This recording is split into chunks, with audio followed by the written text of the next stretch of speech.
We all knew the economy was in crisis, but some of the things I'm discovering myself, I mean, it's been a criminal handling of our economy. And Ghana is a crime scene, actually. Osei Ghana no the way to say scandal no mo di no.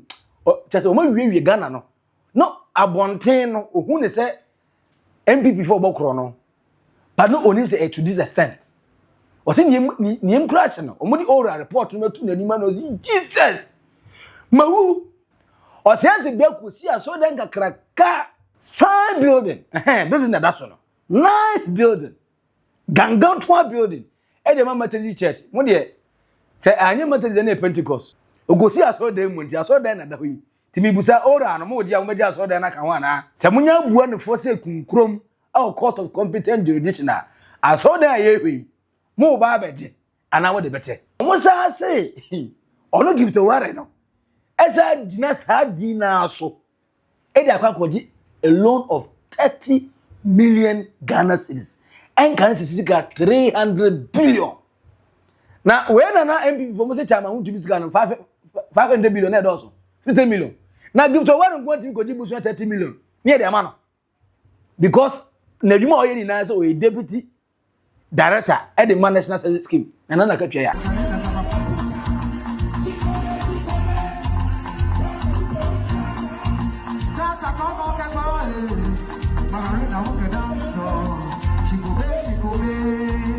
The O24 say to the second. I catch re yeru ananado mrebi etwema bra na ope Ghana fo nto aba o say wonyini bi wonyina duru di sika be eden di hwe na Ghana ni ye na akwa waje dimpa no nuni o dimpa na o say onya no enunie anado yedasi nyami sirawu wa magana yede mi wish you Merry Christmas you be twamo ani ya nazuwa na mi pe mesa vote biom this year say vote wa if you say we are president papa who do woman o wudini na mi busa between armed robbers and pen robbers one money dangerous.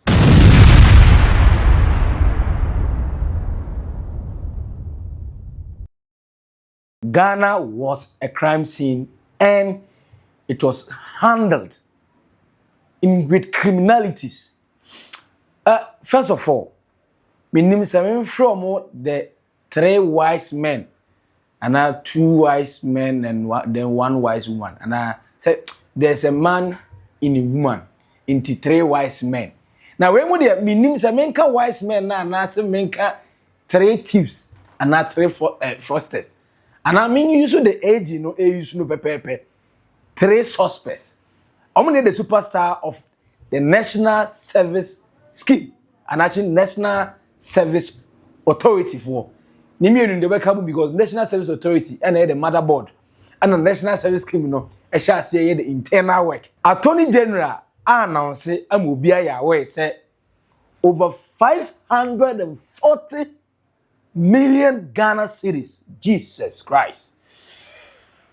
This money is more than $60 million.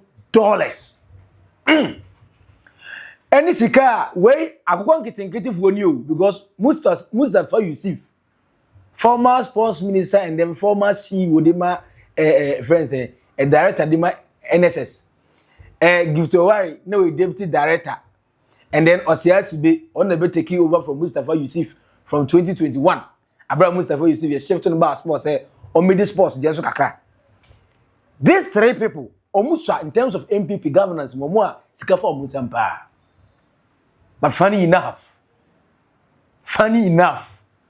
these 3 people yi and as I say aye ka say omunkwa over 540 million Ghana cedis. Ghana. Now, Wayne and Sema Gifty Oware at the very time Ananado Dankwa Akufo-Addo appointed in 2017. Say Ome NSS National Service Scheme a deputy director no. When in Sima Kojina sorry them a time. I completed the elections knowing so well that MPP was going to win, no doubt. because the people were struggling. But I knew that as a young woman, I would get the position of being able to change the lives of the people. I love youth. Then I went to national service. It has never been easy because even in there, the first time we went there, they said, which kids have His Excellency brought to us to come and manage us? But every day of my life, I walk through the day making them take back the words they said because I bring motivation to them. Very good. Oh, yeah, you know. I saw their motivation. I was young, they looked down upon me. One president didn't about here, but a near day, a near you, my day. I'll command you more around supervisor Munti and motivate you more. Madam motivational speaker. Enti emamu in line with her. A boy, you management. And only say, I see Nipa 12. Just say, yes, you are senior for, waiting another senior for. Baku do me, no. Omo de ekodane kronobo. Motivation ni supervision nechi no ekoye kronobo. The Attorney General Dominic Ayine e ka kire me ene wo ene Ghana for nina on old boga trends. Yes. Se mazebilia me transa na on naked truth. No kra no metis ha na manka na me bo hyehyeme. Na se de madi moku amamoko na trame na me bo hyehyeme. How dare you? Aboa 540 million. Nipa baku do mienu per 12. Our Ghana now yes crippling with debt. The same Ghana that went to IMF. Na kai say Martin Kpebu. Say hey, open president waba onu Martin Kpebu or lawyer private practitioner. Or he said na that he said name na ko TV so ni radio so. E discuss no pa. No say dey bia nanado. We say your administration is corrupt to you have packed family and friends who nanado ntiase. As I said, the key thing I take from this particular story is that, you know, when Akufo-Addo was in government, we kept saying that, hey, your government is corrupt, your family is benefiting inordinately, etc. He kept denying that he has kept the faith. He hasn't done anything wrong. So the more we uncover stories like this, then the more we are happy. Okay, it reinforces the point that it's good that we threw out the MPP, because can you imagine we're going deeper and deeper in that abyss or crater. I mean, come on, you can't run a government like this. Wait, wow. Martin Kpebu tell what chire mu krono a na ekoso na nanado na work no. Defining that NSS. Who say kai? Say John Dramani Mahama in a list of people no mu ko a committee for the aura. Oyi Papa your friend no Samuel Okudeto Black or honorable. Say on spearheading now onye the chairman for the committee. Oyi Martin Kpebu eka ho. Oyi Raymond Acha ne oyi Oku eka ho. Oyi Domilevo and on the audit government appointees for na omo friends say asset oyi nika ho. Na Martin Kpebu say the amount and the figure na omuni kan ye omo primary investigation. Na about 2 billion Ghana cedis. So we must was in number over 2 billion. Now we no investigation na kokko so na nya tete so ama na bi sin dey. Inti enumpo no any 540 million Ghana cedis. Hey Ghana. Now kai say the same time ana MPP wa ban mu no. The same time ana MPP wa ban mu no. Kennedy okompre ko ohena Japan. Osi MPP fo wiye sika ni ntesa nam no ma wini na ka dompe o ma wiye sika Ghana sika ni na o ka ne kra ne wura ho ne wura ho tese osi Ghana sika tese o ma wiye kwabo na se amef ne ko ne nkwasasem kene Japan asem a o kani. The MPP is looting this country as if there's no tomorrow. Why? Who really stand up here? What do you mean? The youth of this country are not working. Not more intimidating and control. I will put my life on the line and defend it. Say we Canada Japan say we free ho wia. John Dramani Mahama abra oba ban mu no. Yenya labor union. Every year, 2 years, 3 years, we have strike because every single time, we have to improve almost salaries near working condition. And it's normal, it makes sense. Considering how our government appointees, they be a 2 catrim, a 2 catrim rough of President Bano 2 and 1 catrim. But a could do a more year Drama Ghana, a Gina Hobran, you know. A drew almost go 2-3 years into a catrim. Nonsense. Meanwhile, full boy costro, dollar able cities. Nema boy yedding, transfer fee air costro, car boy intiminto, into Omgo John Dramani Mahama. Omgo John Dramani Mahama, and I say, oh, the more pen on Kamian, Kamayama, no commodity good. But Ghana was criminally handled. Ghana is a crime scene. Or say Ghana, the way to say, Scandal no more deal. Or just a way Ghana no.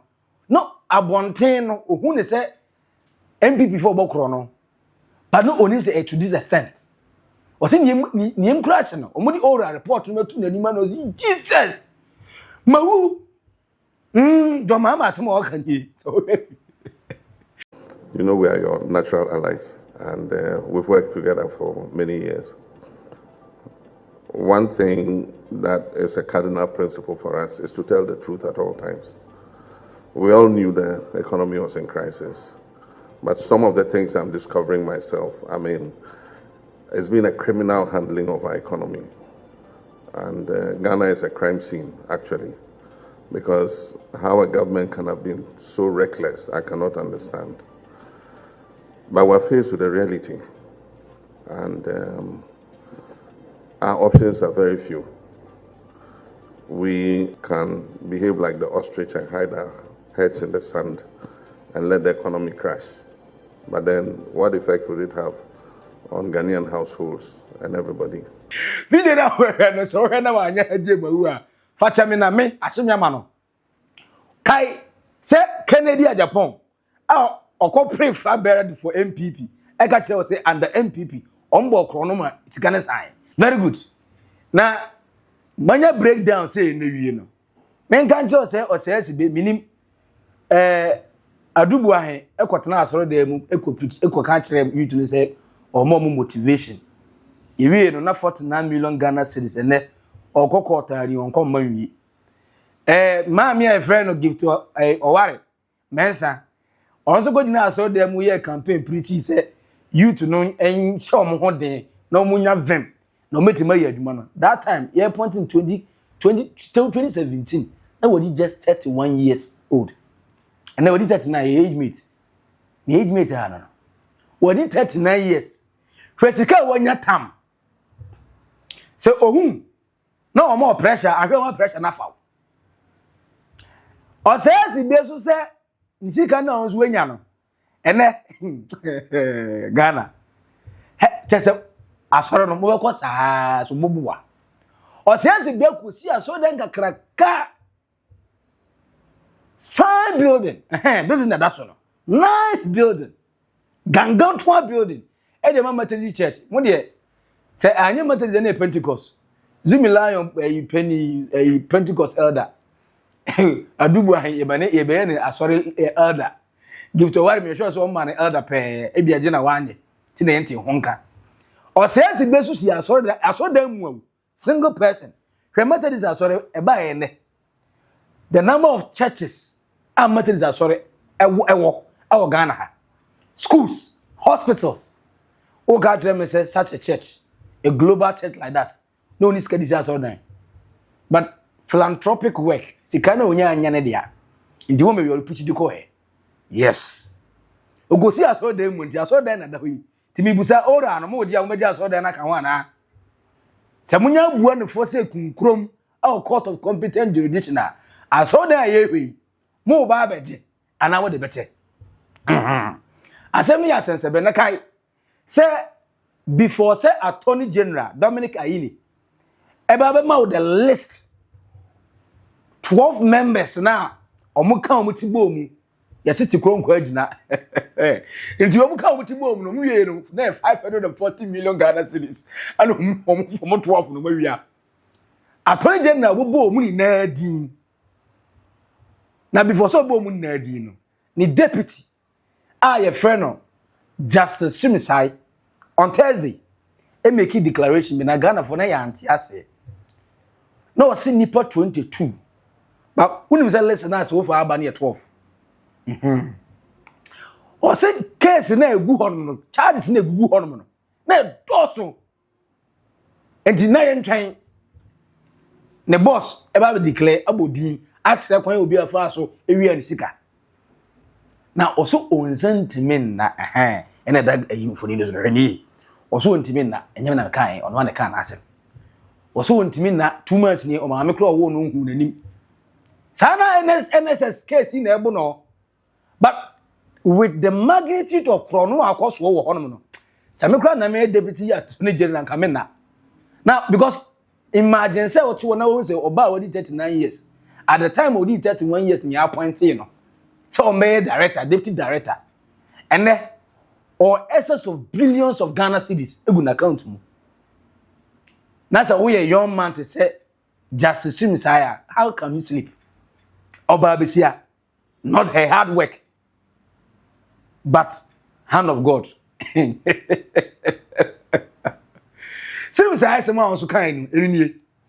national service, yes, is in different aspects. There's an aspect on the project that the National Service Secretariat, undertakes. So they have farms where they grow, they acquire property, they grow and sell, produce. That is there. Then there is the issue of paying ghost national service persons. Let me put it generally. That is also there. There is also a third aspect.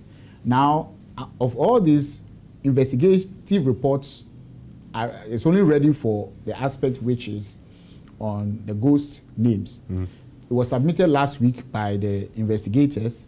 We have started building a docket on that.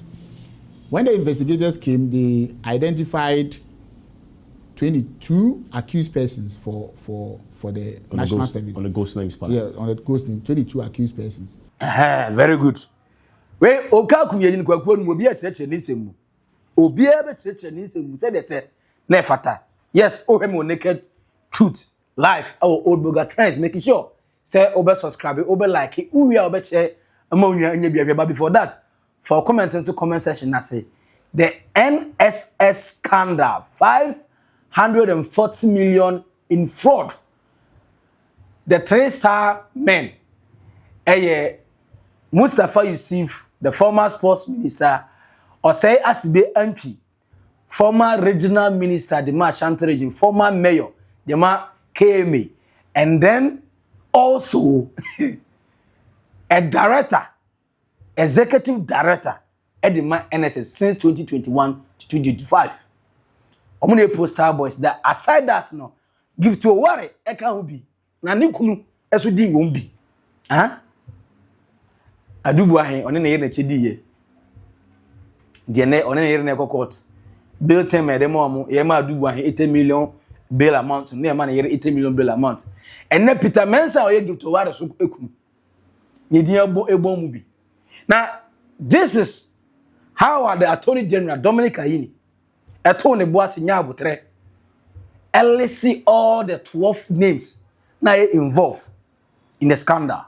In the 2022-2023 service year, a total of 8,256,000 Ghana cedis was deposited into an Eastwich account numbered 1177042059, which is registered in the name of suspect Osei Assibey. Investigations show that he personally received these funds. During a search at his residence, the aforementioned Eastwich card was found, and we intend to tender it in evidence during the course of the trial. Ladies and gentlemen of the media, our investigations further revealed that another suspect, Haruna Maulaya of Al-Faida Ventures, a vendor in the marketplace, received a total of 21,306,272 Ghana cedis and 43 pesos into his account from 2017 to 2024. Suspect Rose Hamilton of Marine Ventures received a total of 50,750,923 Ghana cedis, 15 pesos into her account from 2017 to 2024. Suspect Isaac Asamani of Option Buy Ventures received a total of 11,458,686 Ghana cedis 90 pesos into his account from 2027 to 2024. A total payment of 167,554,398 cedis and 50 pesos was made into the account of a savings and loan company, a savings and loan entity between 2019 and 2024.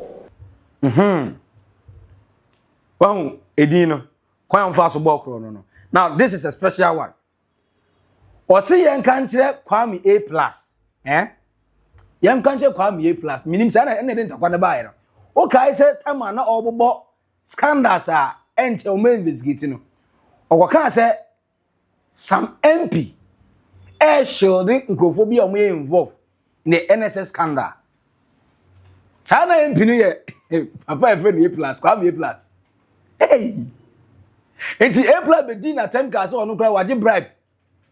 Abo be tretrem on the same time and not all make account for enema ekoso ora ni mu.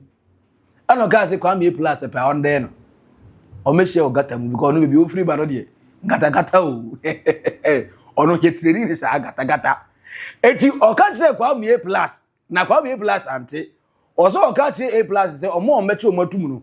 O ka bi say wa makwan an cooperative with investigation. Ama dina aka no. Eso so ma din eye ma no wan fa din na ma yan kan che Kwame A+ bebe wo bia se o te parliament dan mu sa ada no se o da ni fie se o te ne kam ende sa Rambo Star na ide ko chicha ma huntumi ne eno pepepe. In the case of the famous A+, the investigation is still ongoing, and there are talks with him with respect to the role that he will play, either in respect of providing evidence against those who, try to do what, is alleged to have been done, or if at the end of the day no agreement is reached, then maybe he will have to stand trial. Now, Gifty Oware-Mensah no, hu pa o. Go ketu anko wo mu no so pa na ha adwene kese pa. Ubadia di say Gifty Oware. Charges na dey boni bi say apart from say of forging 9,934 ghost names dini eni ho enti wiase ene ye kofa wo mina meti ha ya ene ye mazibilia na de media kochim ni a page amame ni a pe country amame ne de hye boko eno nko ba ko 9,934 na bebia National Service Scheme for Sikafa eye ADB Bank, Agri Development Bank, a State Bank, Ghana Yaya Bank, also National Service Scheme for Sikafa. I know this list no come on, say, Sika be eba, scan the eba. Inti munina so, Herh Ghana Sika so, abano, munile. Namufanina so Herh so family loan of 30 million Ghana cedis. Apart from saying na nkwala ni sika ne ba omo de koye private business no omo delay in payment omo sa say ono Gifty Oware no esa dina sa dina so e de akwa koji a loan of 30 million Ghana cedis en kan sika 300 billion na we na MP for mo say chama hu tumi sika no 500 billion na doso 50 million na Gifty Oware nkwon timi koji busu 30 million near the man because Nejuma Oyeni na so a deputy director at the National Service Scheme and na katwa ya but ahona na katwa ya he ndi na katwa so na ejina so e the man sa 30 million na ya sansebe nti accountants be answer questions bank managers be answer questions for Ghana among for be answer questions no say ana Dominic Ayine the Attorney General ever also describe a plan Gifty Oware first nya ekodi loan. Gifty Oware-Mensah created and executed a meticulously detailed plan using NSP national service personnel allowances as security to obtain a loan of 30,698,218 cedis, 69 pesos, from the Agricultural Development Bank, ADB, at an interest rate of 23%. She achieved these results by using other people's information to register a company called Blocks of Life Consult without their knowledge or permission. Subsequently, she presented Blocks of Life Consult through a middleman in the person of Maxwell Akwesi Ofori-Mintah to an official of the Agricultural Development Bank, and enlisting her husband, Mr. Peter Mensah, a lawyer, to act as one of the directors or representative of the said company. She told ADB that the company specialized in supplying home appliances to national service personnel and proposed that ADB finance the company to enable it to supply these items on hire purchase basis to the service personnel, with the NSA being responsible for handling the deductions and repayments. During the period, suspect Gifty was the acting director, Gifty Oware-Mensah was the acting director of the authority. However, on the marketplace of the authority, there was no indication that Blocks of Life was a registered vendor. Charlie. Indeed, Ghana a crime scene. Indeed, Ghana no a crime scene. Now, Attorney General the current Director General the National Service Scheme, say, ono de wabenya a better solution. Once and for all. Once and for all. Yedi babe solve everything. Ayenya ghost names view because what church said the reason why you ghost names say aside the accredited universities in Ghana, omode nkwalani wie school omo summit omo lesson may register biometrically. Nti biometric ni yedi register omo. Nti hono no uwie enye yi. Nemo bebi akro no ba no. Eta ayo omo tu kwan kwa amanfo man so. Na omo wie school no wa but omo anya omo service na omo nya service certificate no. Omo apply but omo de na manual and the register omo. Say obi wo private university na say ni school no nse nya accredited a. Omo apply na ya accept omo details no. I input omo details no manually. Ndio se wona kro ni na bae. Indi say it is na amanfo bi fi Kenya, Rwanda, Burundi, Uganda, and Nigeria, Hefa, Sadi, and such an order no free. No. Na the 68 years. No. Salis nearby. The fourth estate. Acquire some investigation at the buy, and not blow as a mina, alamina, on every buy. The fourth estate for the status alamina. Sadi nearby say, Nadia, boy, dear, you go for free, age your money. Nipa wadi 8 years or the national service certificate or the bed. Or what national service? I may remember because retirement age almost every part in the world is 60 years. A 60 years, nipa na the 80. Corona, why did you make it to a view? Chrono Bonti or Madri ye kit to a b.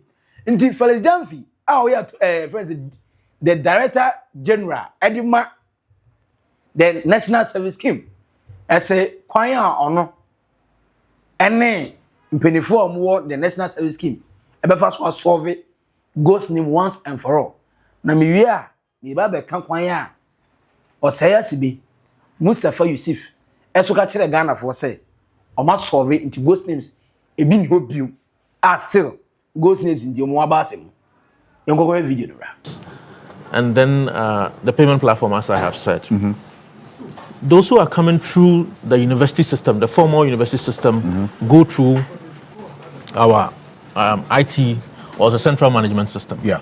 Those who come through the private sector, haven't finished school and didn't do national service, or those who are coming from abroad.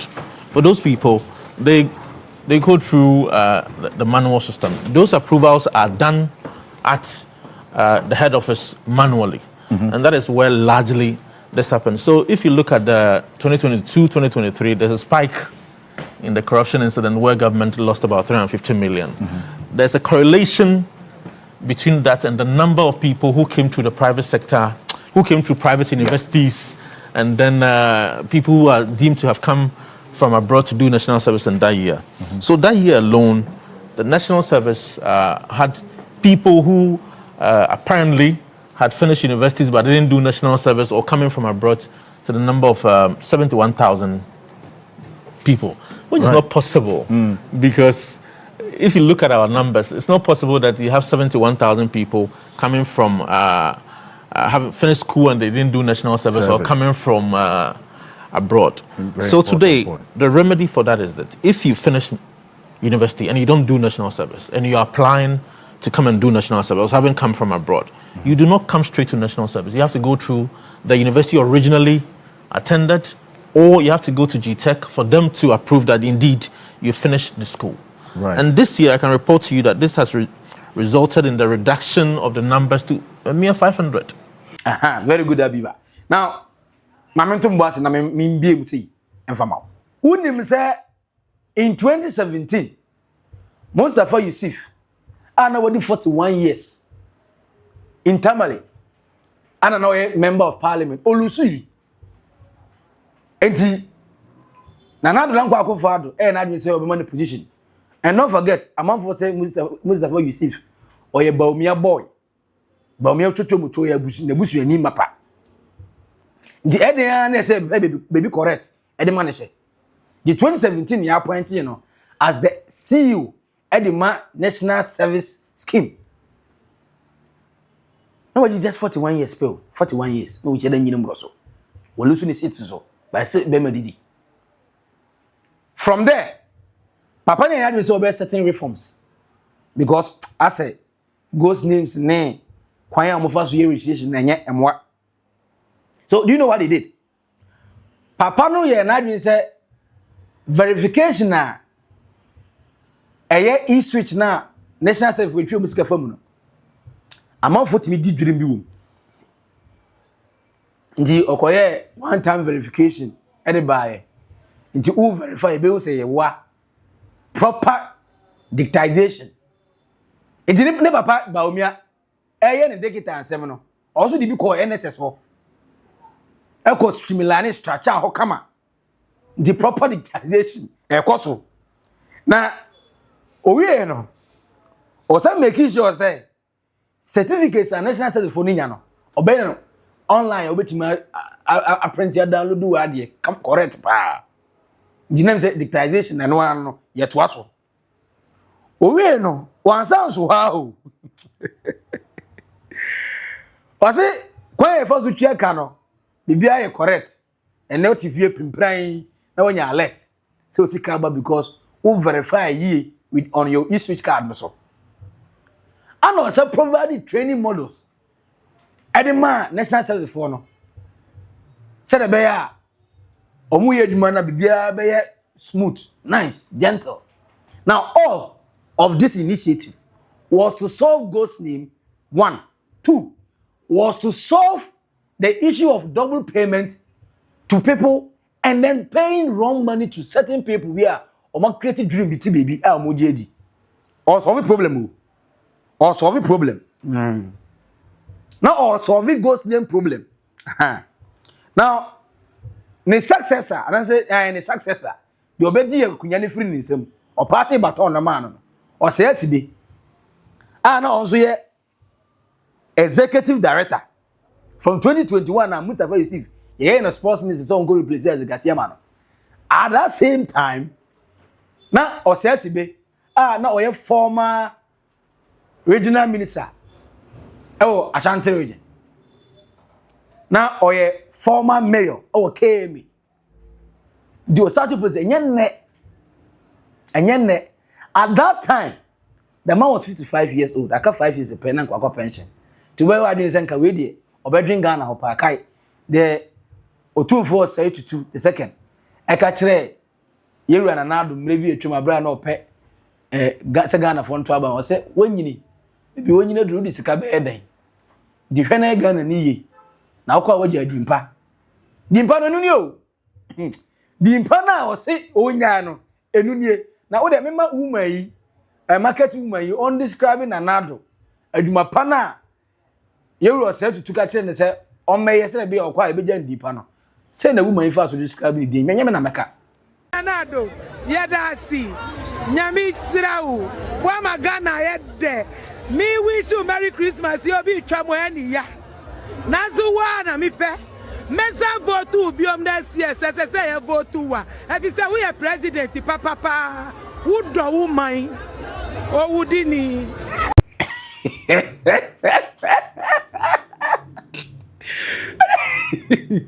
Also, wouldn't just our cast and Uncle Bagas will count some correct, and the man and another. Oh, he also, wouldn't as I'm a critical, I serious. It is yes. Osei Assibey Antwi. In fact, the nipa on it, Mahama friend Gifty Oware-Mensah, Mustapha Ussif. 2017 no hobby. 2017 na Gifty Oware so hobby. And almost starting free honum. In terms of logistics, Gifty Oware-Mensah. In terms of administration, Gifty Oware-Mensah. In terms of procurement, Gifty Oware-Mensah. In terms of empowerment, on one can ask himself, empowerment, in association. The internally, on a manager affairs, externally, the executive director. The deputy director was internal woman. Now, I'm not surprised. Say, yeah, Mustapha Ussif, I'm for any ministry. You're in the core sports ministry. You see the collaboration there. Southern Mona, you didn't air sports ministry one mono. Kaipa, not Gifty Oware. Gifty Oware. Any Mustapha Ussif, no any deputy. But not all football because Gifty Oware started the football team formerly of Halifax FC. Nani team, no. And then Bear ladies and assistant I know. Now first my friend Halifax. Na hona na no oye ni CEO. SIA team owner. And in 2021 Brekum Chelsea. I found as a deputy CEO. All because of no ESCO members nzwako. Inti no obo mu dada. And they Mustapha Ussif by Kai, there was a scandal. BAC here or Ghana in sports. I'm not talking about all African games. I'm talking about Black Queens in Fosika na omukwa against Zambia. Now Mami Nora Haftel, ayo coach. Now omo winning almost about 13 games in a row. Chairman for 7-5-4, 7-5-4, 9. At that time, the only national team and performing under KDS Okraku, and then the Ghana Football Association, Black Queens. Now the only people who are performing could do here or Makatria and Ma or per diem and Ma. Bonus near the moment mo, per diem so ma, hima. Aka a day before the game against Zambia, and a demonstration. Paja placards or so. Aka said they deserve better. That was then a public attention in my case in the Mumbuchiaka. You go beside Gifty Oware-Mensah say, I enter Umichaka. Ross are kind of rock, no koi. And Gifty Oware and a year Black Queens for Omo management committee chairwoman. Omo chairperson there on one Gifty Oware. Hey. Now, one of them sports minister at that time, Mustapha Ussif. Hey, me say we NSS na said sports. Yeah, we national service scheme now. The next place is sports. Because some anyway, some duo two nipa two Omo you say Messi ni Neymar, and I say Ronaldo ni Benzema. Just omo count. So you were surprised the Ghana Football Association and the sports ministry never had an issue. Gifty Oware was the betweener. On the neutralized BBI. There was also one reason why I not kept in Timin Kanasem. Because at that time, not the only national team Ketis or Krakudijin in Nimonium was Black Queens. But in Jomoka, but where that can be to what I said. The boss, Mustapha Ussif. Now, and the boss of minimum that way back in 2017. Nana Mon football for Namunim Dabe. That's it. And the honor Gifty Oware say so Dinisika. Every why Sama or punish Black Queens more the next game in Zambia you see. The reason why Ghana Black Queens coach nor have television near say for blast and cramming because Mamma Teduma Oja Black Queens no call only or say you cannot pay her and not pay her place. She does not play football. On co park and also go ball. A place in the co park and go to Jai Hoko. Zambia for no Moshe and Abe Fanako. So you see how amount for corruption affecting the only joy and not the Ghanaians area from football. I black is because black staff we see is a home dollars echo is now. We say best outside on my own. NSS Symphony, National Service Scheme, a home pony, a home pony. I see home pony Nesro. I see home pony Nesro. I see home pony Nesro. Very young say. And I Mustapha Ussif Gifty Oware-Mensah Osei Assibey Antwi kenye o. Adubu ahem musi kenye.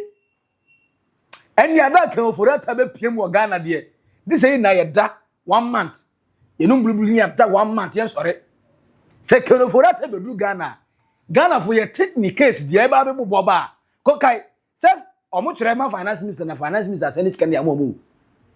Every single money you are seeing, the OTBA no finance minister and such as I was sign. And this is Gifty Oware-Mensah no this can finance minister ho. Empo emuna etimi loan 30 million. Etimi tire budget na budget no in excess. Near the yatira no accountability, no supervision, nothing. Near dance can amomo. Imagine second of that. Babedu Ghana se gungum. Second of that bedu Ghana better than Yebutu. Ghana better than Yebutu. Sincerely, me doher. Second for that be do Ghana na Gifty Oware-Mensah Osei Assibey Mustapha Ussif mbu. Na keno for that. Meura aho pa. Baby Ghana corruption na kwa kuduru no. Question is very simple. Vanessa Boateng Ebusa Attorney General. Mo ba betu o matum keke. Said de bia mutaye no. Now akoyare wo prison ho. Na 2 weeks 1 month. Ya de na to hospital. Now after hospital no pam. Ya granting amnesty in Nigeria no na me baby.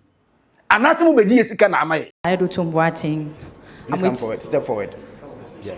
My name is Vanessa Boateng. I'm with Ignite Media Metro TV. So my question is, this is a lot of money, over 548 million. Are we going to recover all these monies? And it wouldn't just be that people are prosecuted, probably they go to jail, and that's it. Because it's a lot of money and it can do a lot of things for the country. Thank you. Question way and answered. It will be answered. Because the Attorney General have promised, say they will name, shame, jail, and recover every single amount of money. Omudi Ghana nimno, omudi Ghana bro, area husika, and the enrich you omonti and omonama, one from yes massa, one ubo mudi, no one for taxes and kanwa, or make a say, you know who I am no. Or say a Jessica nerve from Monte, and now we will know who they are, that they are thieves. Armed robbers, no way, I am pen robbers. Pen robbers. Now, pen robbers, no, armed robbers. Armed robbers, if for 2 good na kwa na say Ura bank. Omudi am prepare am yimchiche. Omowie 1 million, 2 million, 3 million. Gifty Oware-Mensah Osei Assibey money, Mustapha Ussif no. Per case say ye dey ato omo so no. Over 540 million now. Akronfo do say na betimi to akobasa akron no Ghana. Inti pen robbers are more dangerous than armed robbers. If you agree with me, put your comments under the comment section. Now subscribe, like it, make sure say obese ama unya anya biahwe. Hear me live on Naked Truth on Old Boga Trends.